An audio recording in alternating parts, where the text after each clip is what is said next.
যে কি এক্সপোজার না কি একটা জানি ইয়াটা ছিল, ভালো ছিল জিনিসটা অ্যাকচুয়ালি। এক্সপোজ ছিল, হ্যাঁ ওটাতে ছিল। তো ওটার কি অবস্থা, ওটা ছেড়ে দিছেন? না অ্যাকচুয়ালি ওটা তো গত বছরের শো ছিল, তো পরীক্ষা শেষ হয়ে গেছে। না খুব ভালো ছিল, মানে আমার কাছে খুব ভালো লাগতো, আমার ফ্রেন্ডস না পরে আমি ইনফ্যাক্ট ওইখানে আর নাই, আমি তো এই যে টিভিতে জয়েন করলাম, লাস্ট 7 মাস ধরে এখানে কাজ করছি, এই শোটা নিয়ে কাজ করছি আর কি। ওকে তাহলে আমরা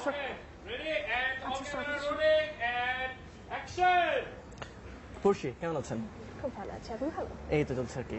আপনার মিউজিক নিয়ে এখন কিরকম ব্যস্ততা চলছে আর কি এখন?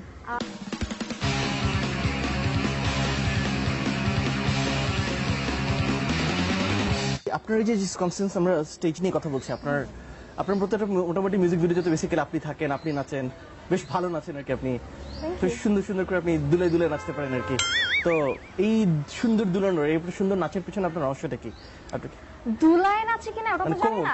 কোমর দুলানো। হ্যাঁ, তো নাচার আমি আসলে আগে নাচতাম, তো ওই নাচের জন্যই ভালো দুলিয়েছেন আর কি, সুন্দর ছিল। দুলানো তো আর না, নাচ তো আর দুলায় দুলায় করে না। নাচ মানে একটু দুলানো থাকবে আর কি। যাই হোক, ওইখানে আমি নাচছিলাম, কারণ হলো আমাকে ওখানে বলা হয়েছিল যে ওই যে সিকোয়েন্সটা ছিল ওটার উপরে মানে নাচটা যায়, তো ওটার জন্য আমাকে নাচতে বলা হয়। আর আমার অ্যালবামের এইগুলো যদি আমি দেখি, আপনার 3টা অ্যালবাম বের হচ্ছে, 3টাই বেশ সাকসেসফুল। বেস্ট পার্ট হচ্ছে আপনার অ্যালবামের নামগুলো খুব ক্রিয়েটিভ। প্রথম অ্যালবামের নাম পড়শি, সেকেন্ড অ্যালবামের নাম পড়শি 2, থার্ড অ্যালবামের নাম পড়শি 3। প্রত্যেক বই আপনি কিছু না কিছু ডিফারেন্ট রাখছেন। সো যে এত ডিফারেন্ট, এত ক্রিয়েটিভ নামগুলো রাখছেন, মানে কিভাবে, মানে ওয়াই ইউ সো ক্রিয়েটিভ? পড়শি 2 পড়শি 3 এর মধ্যে ডিফারেন্ট কি আছে? 0 কিছু নাই, 2 3। সো ডিফারেন্ট নামের মিনিং এর পিছনে আপনার রহস্যটা কি? আচ্ছা যাই হোক, ডিফারেন্ট কিনা জানি না, বাট আমি আসলে সিকুয়েলে করার চেষ্টা করছিলাম জিনিসটা। পড়শি অ্যালবামটা করার পেছনে আসলে কারণ ছিল, যেহেতু খুদে গান্ডাজ থেকে আমি গিয়েছিলাম, তো মাঝখানে প্রায় 1 ইয়ার আমি কোনো কাজ করি নাই। তো তখন হঠাৎ করে একটা মেয়ে অ্যালবাম রিলিজ করছে, তো ওইখানে ওরকম আমাকে কেউ চেনে না, আমার গান কেন সবাই শুনবে। আমি অ্যালবাম বের করলে আপনার নাম থাকবে আব্দুল সালাম 2, আব্দুল সালাম 3, ক্রিয়েটিভ আর কি। আচ্ছা, আপনার সবগুলো মিউজিক ইয়েতে 3টা অ্যালবামে তো আপনার মিউজিক ডিরেক্টর ছিল আমাদের সবার প্রিয় সম্মানীয় আরিফিন রুমি ভাই আর কি। তো ওনার সাথে আপনার সম্পর্কটা কিরকম আর কি, কতখানি ক্লোজ আপনারা? ক্লোজ বলতে তো আমি একজন সিঙ্গার এবং আরিফিন রুমি ভাই একজন কম্পোজার। আমরা একজন সিঙ্গার। আচ্ছা, আমি একদম স্ট্রেট ফরওয়ার্ড কোশ্চেনটা করি, আপনি বুঝতে পারছেন না। আমরা মেইনলি আসলে জানতে চাই যে আপনি আরিফিন রুমির কত নাম্বার? কত নাম্বার মানে আরিফিন রুমির কত নাম্বার, মানে আপনি আরিফিন রুমির কত নাম্বার অ্যালবামে কাজ করতে যাচ্ছেন আর কি? কত নাম্বার অ্যালবামে কাজ করাটা জানি না, আমার ফার্স্ট অ্যালবাম থেকে এখন যে লেটেস্ট বেস্ট পার্ট হচ্ছে আপনার অ্যালবামের নামগুলো খুব ক্রিয়েটিভ। প্রথম অ্যালবামের নাম পড়শি, সেকেন্ড অ্যালবামের নাম পড়শি 2, থার্ড অ্যালবামের নাম পড়শি 3। প্রত্যেক বই আপনি কিছু না কিছু ডিফারেন্ট রাখছেন। সো যে এত ডিফারেন্ট, এত ক্রিয়েটিভ নামগুলো রাখছেন, মানে কিভাবে, মানে ওয়াই ইউ সো ক্রিয়েটিভ? পড়শি 2 পড়শি 3 এর মধ্যে ডিফারেন্ট কি আছে? 0 কিছু নাই, 2 3। সো ডিফারেন্ট নামের মিনিং এর পিছনে আপনার রহস্যটা কি? আচ্ছা যাই হোক, ডিফারেন্ট কিনা জানি না, বাট আমি আসলে সিকুয়েলে করার চেষ্টা করছিলাম জিনিসটা। পড়শি অ্যালবামটা করার পেছনে আসলে কারণ ছিল, যেহেতু খুদে গান্ডাজ থেকে আমি গিয়েছিলাম, তো মাঝখানে প্রায় 1 ইয়ার আমি কোনো কাজ করি নাই। তো তখন হঠাৎ করে একটা মেয়ে অ্যালবাম রিলিজ করছে, তো ওইখানে ওরকম আমাকে কেউ চেনে না, আমার গান কেন সবাই শুনবে। আমি অ্যালবাম বের করলে আপনার নাম থাকবে আব্দুল সালাম 2, আব্দুল সালাম 3, ক্রিয়েটিভ আর কি।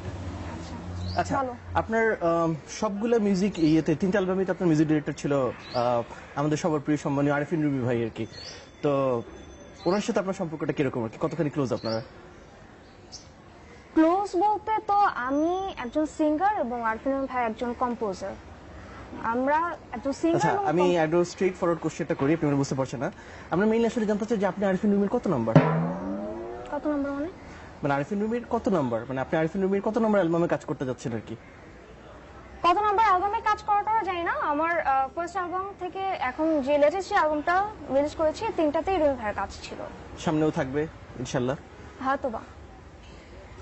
আর কাইন্ডলি এসব কত নাম্বার বা এই যে জিনিস অ্যালবামের নাম্বার, হ্যাঁ অ্যালবাম ডিরেক্টলি বলবেন যে হ্যাঁ কত নাম্বার অ্যালবাম পাইছি, এই কত নাম্বার এসব আমার কাছে মানে এইসব নিউজটা কম করে। ফেসবুক পেজ তো মাশাআল্লাহ সেই রকম 1.2 মিলিয়ন আপনার ফ্যান্স, কয়টা কিনছেন এর মধ্যে?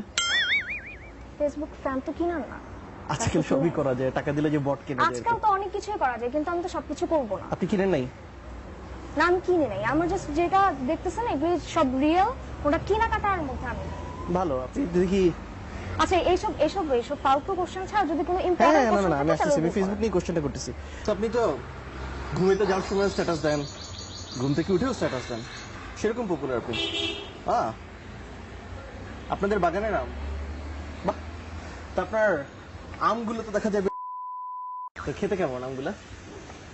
ফার্স্ট অফ অল একটা কথা বলে রাখি আপনাকে, হ্যাঁ, যেহেতু এখানে আমি আসছি একটা ইন্টারভিউ দিতে, সো ভদ্রভাবেই দিতে আমি না, না, পছন্দ আপনার করি, তাই আমের না? কথা জিজ্ঞেস করছে হ্যাঁ, কি তো আপনার আম। সুন্দরভাবে বলেন। এটা আমার প্রশ্ন না, এটা হচ্ছে আপনার আম জনতার প্রশ্ন।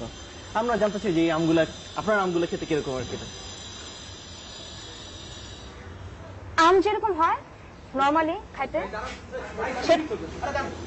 ভাই ভাই ভাই ভাই ভাই ভাই শুটিং বলে না, কই থেকে শুটিং পরে হবে? ভাই। কোন মানুষের কাছ থেকে শুনলাম তুমি নাকি ইন্টারভিউ দিতে আসতেছো এখানে। স্যার, কাহিনী কি, আপনি- তুমি আমার ফোন ধরো না কেন? ভাই, শুটিংটা ভাই ভাই কতদিন ধরে তোমার? ভাই শুনেন, এই যে ভাই শুটিং চলতেছে এখানে। হ্যাঁ, শুটিং পরে করতে পারবেন, কোনো সমস্যা নেই। আপনি কে ভাই এখানে? আপনি আমি ওর হাজবেন্ড। হ্যাঁ? হাজবেন্ড? হ্যাঁ, আমি হাজবেন্ড। এই, কিসের husband? বিয়ে করতেছে কেন? বিয়ে করতে মনে নাই? এই কেমন কেমন কর, এই কিসের হাজবেন্ড? ক্যামেরা চলবে, দরকার কিসের সবাই husband? সবাইকে জানা দরকার। তুমি আপনাদের ক্যামেরার মানুষ তো শুনুন, একটা আপনাদের কেউ ইয়াতে আসছেন, আমি না, না, আপনাদের প্রোগ্রামে ভাই, আসছি, বস, বস, বস। এই ধরনের ফালতু লোককে আপনারা আলাদা করেন কেন? চুপ থাকেন তো। এই, এই, সমস্যা কি আপনার? তুমি আমার ফোন ধরো না কেন? কিসের ফোন? অন্য মানুষের কাছে এই, আপনি কে আশ্চর্য এসে এখানে ফাইজলামি কখন কিছু লেখেন? কেন না?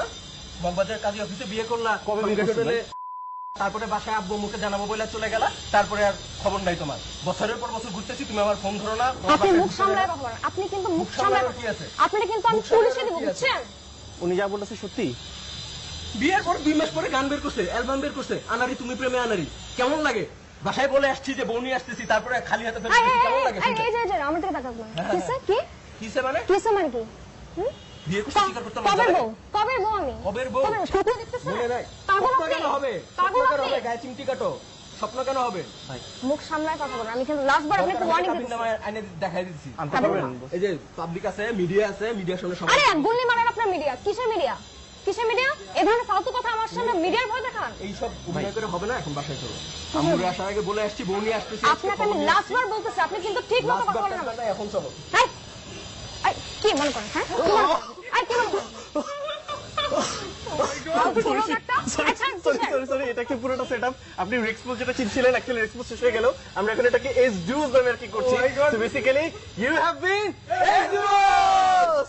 এই পুরো একটা ইলেকশনের ক্যামেরা দেখি না, এটা আসলে স্যামসাং এর ক্যামেরা। এর পুরো রেডিশনের সাথে প্র্যাঙ্ক প্লে করা হচ্ছে। সেকেন্ড আগে একটু ধরতেন। জি আল্লাহ, সরি, সরি, সরি।